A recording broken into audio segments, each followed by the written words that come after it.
નમસ્કાર મિત્રો, સ્વાગત છે અમારી યુટ્યુબ ચેનલ ઓલેજ હેપીમાં। મિત્રો, આજે આપણે ટેટ 1ની પરીક્ષાની તૈયારીના ભાગરૂપે બાળ વિકાસના મનોવૈજ્ઞાનિક સિદ્ધાંતો પર આધારિત પ્રશ્નો બનાવેલા છે, જે પ્રશ્નો આપની તૈયારીમાં ઉપયોગી થઈ રહેશે। તો શરૂઆત કરીએ ફર્સ્ટ નંબરના ક્વેશ્ચનથી। જીન પિયાજે કયો સિદ્ધાંત આપ્યો હતો? જીન પિયાજે કયો સિદ્ધાંત આપ્યો હતો? ક્વેશ્ચન 1માં સાચો જવાબ રહેશે મિત્રો બોધાત્મક વિકાસનો સિદ્ધાંત જીન પિયાજે આપ્યો હતો। બીજા નંબરનો ક્વેશ્ચન, પિયાજેનો જન્મ કયા દેશમાં થયો હતો?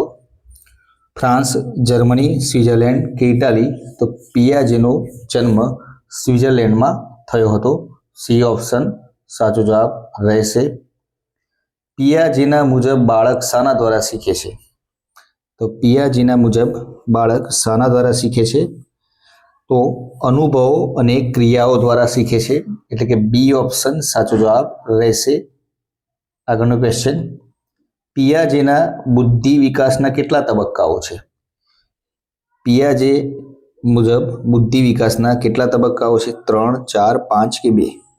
તો પિયાજે મુજબ બુદ્ધિ વિકાસના 4 તબક્કાઓ છે, એટલે કે બી ઓપ્શન સાચો જવાબ રહેશે। પિયાજેના સિદ્ધાંતના પ્રથમ તબક્કાનું નામ શું છે? એને જે તબક્કાઓ આપ્યા છે એમાં પ્રથમ તબક્કાનું નામ શું છે? જેનો સાચો જવાબ રહેશે સંવેદનિક કારક તબક્કો, બી ઓપ્શન સાચો જવાબ રહેશે। આગળનો ક્વેશ્ચન, સંવેદનિક કારક તબક્કામાં સમયગાળો કેટલો હોય છે? તો એને જે તબક્કાઓ આપ્યા એમાં જે પ્રથમ તબક્કો છે સંવેદનિક કારક તબક્કો, એનો સમયગાળો કેટલો હોય છે? તો 7મા ક્વેશ્ચનમાં સાચો જવાબ રહેશે જન્મથી 2 વર્ષ સુધીનો, એટલે કે એ ઓપ્શન સાચો જવાબ રહેશે। જન્મથી 2 વર્ષ સુધીનો સમય હોય છે। 8મા નંબરના ક્વેશ્ચનમાં વસ્તુ સ્થિરતા ઓબ્જેક્ટ પરફોર્મન્સ કયા તબક્કામાં વિકસે છે? મૂર્ત કારક તબક્કામાં, સાંવેદનિક કારક તબક્કામાં, પૂર્વ કારક તબક્કામાં કે અમૂર્ત કારક તબક્કામાં? 8મા નંબરના ક્વેશ્ચનમાં સાચો જવાબ રહેશે સાંવેદનિક કારક તબક્કામાં, એટલે કે બી ઓપ્શન સાચો જવાબ રહેશે। પૂર્વકારક તબક્કો કયા સમયગાળામાં આવે છે? હવે પૂર્વકારક તબક્કો કયા સમયગાળામાં આવે છે? તો 2 થી 7 વર્ષની ઉંમરમાં પૂર્વકારક તબક્કો આવે છે, એટલે કે 9મા નંબરના ક્વેશ્ચનમાં બી ઓપ્શન સાચો જવાબ રહેશે। 2 થી 7 વર્ષના સમયગાળામાં પૂર્વકારક તબક્કો આવે છે। મૂર્તકારક તબક્કો કયા સમયગાળામાં આવે છે? તો મૂર્તકારક તબક્કો કયા સમયગાળામાં આવે છે? આમ તો 2 ઓપ્શન માંથી સી અને ડી ઓપ્શનમાંથી જોવા જઈએ તો 7 થી 11 વર્ષના 11 કે પછી 12 વર્ષ પણ કહી શકાય। તો સી ઓપ્શન સાચો જવાબ રહેશે 7 થી 11 કે 12 વર્ષ સુધીના સમયગાળામાં મૂર્તકારક તબક્કો આવે છે।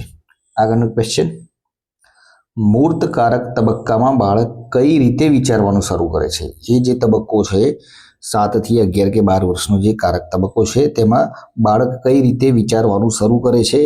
તો બાળક તર્ક આધારિત વિચારવાનું શરૂ કરે છે, એટલે કે બી ઓપ્શન સાચો જવાબ રહેશે, તર્ક આધારિત વિચારવાનું શરૂ કરે છે। હાઇપોથેટિકલ વિચાર એટલે કે જોયા વગર જવાબ આપી શકવાની ક્ષમતા કયા તબક્કામાં આવે છે? હાઇપોથેટિકલ વિચાર જોયા વગર જવાબ આપી શકવાની ક્ષમતા કયા તબક્કામાં આવે છે? 14મા નંબરના ક્વેશ્ચનમાં સાચો જવાબ રહેશે અમૂર્તકારક તબક્કામાં। તો અમૂર્તકારક તબક્કામાં હાઇપોથેટિકલ વિચાર વિકસે છે, એટલે કે જોયા વગર જવાબ આપી શકવાની ક્ષમતા વિકસે છે। અમૂર્તકારક તબક્કો કયા વયથી શરૂ થાય છે? તો હવે જે વાત કરી હાઇપોથેટિકલ વિચાર, એ અમૂર્તકારક તબક્કો જે આવ્યું એ અમૂર્તકારક તબક્કો કયા વયથી શરૂ થાય છે? તો અમૂર્તકારક તબક્કો મિત્રો 12 વર્ષ પછી શરૂઆત થાય છે, એટલે કે સી ઓપ્શન સાચો જવાબ રહેશે। આગળનો ક્વેશ્ચન, પિયાજેના સિદ્ધાંત મુજબ એસિમિલેશન શું છે? તો પિયાજેના સિદ્ધાંત મુજબ એસિમિલેશન શું છે? તો નવી માહિતીનું જૂની યોજનામાં સમાવેશન કરવું એ એસિમિલેશન છે, એટલે કે બી ઓપ્શન સાચો જવાબ રહેશે। એકોમોડેશનનો અર્થ શું છે? એકોમોડેશનનો અર્થ શું થાય? તો એકોમોડેશનનો અર્થ મિત્રો જૂની યોજનામાં ફેરફાર કરી નવી માહિતી સાથે મેળ બેસાડવો તેને એકોમોડેશન કહેવામાં આવે છે. એટલે કે સી ઓપ્શન, જૂની યોજનામાં ફેરફાર કરીને નવી માહિતી સાથે મેળ બેસાડવો અને એકોમોડેશન કહે છે. ઇક્વિલિબ્રેશન શું છે? ઇક્વિલિબ્રેશન એટલે સંતુલન જાળવવાની જે પ્રક્રિયા છે તેને ઇક્વિલિબ્રેશન કહે છે. સી ઓપ્શન, સંતુલન જાળવવાની પ્રક્રિયાને ઇક્વિલિબ્રેશન કહે છે. પિયાજેના સિદ્ધાંતને કઈ રીતે ઓળખવામાં આવે છે? તો પિયાજેનો જે સિદ્ધાંત છે એ બુદ્ધિ વિકાસના સિદ્ધાંત તરીકે ઓળખવામાં આવે છે. એટલે કે સી ઓપ્શન સાચો જવાબ રહેશે. પિયાજેના સિદ્ધાંતો જે છે તેને બુદ્ધિ વિકાસના સિદ્ધાંત તરીકે ઓળખવામાં આવે છે. પિયાજેનું મુખ્ય ગ્રંથ કયું છે? તો પિયાજેનું મુખ્ય ગ્રંથ છે મિત્રો language and thought of the child. એટલે કે બી ઓપ્શન સાચો જવાબ રહેશે. The language and thought of the child તે તેનો મુખ્ય ગ્રંથ છે. 21મા નંબરના ક્વેશ્ચનમાં જોઈએ તો પિયાજેના સિદ્ધાંતનો શિક્ષણમાં ઉપયોગી પાસો કયો છે? તો પિયાજેના સિદ્ધાંતનો શિક્ષણમાં ઉપયોગી પાસો કયો છે? તો બાળકને અનુભવ દ્વારા શીખવવું. બાળકને અનુભવ દ્વારા શીખવવું તે પિયાજેના સિદ્ધાંતનો શિક્ષણમાં મુખ્ય પાસો છે. બી ઓપ્શન સાચો જવાબ રહેશે. 24મા નંબરના ક્વેશ્ચનમાં જોઈએ સેન્ટ્રેશન શું છે? સેન્ટ્રેશન શું છે? તો એક જ પાસા પર ધ્યાન કેન્દ્રિત કરવું તેને સેન્ટ્રેશન કહેવામાં આવે છે. તો એક જ પાસા પર ધ્યાન કેન્દ્રિત કરવું તેને સેન્ટ્રેશન કહેવામાં આવે છે. બી ઓપ્શન સાચો જવાબ રહેશે.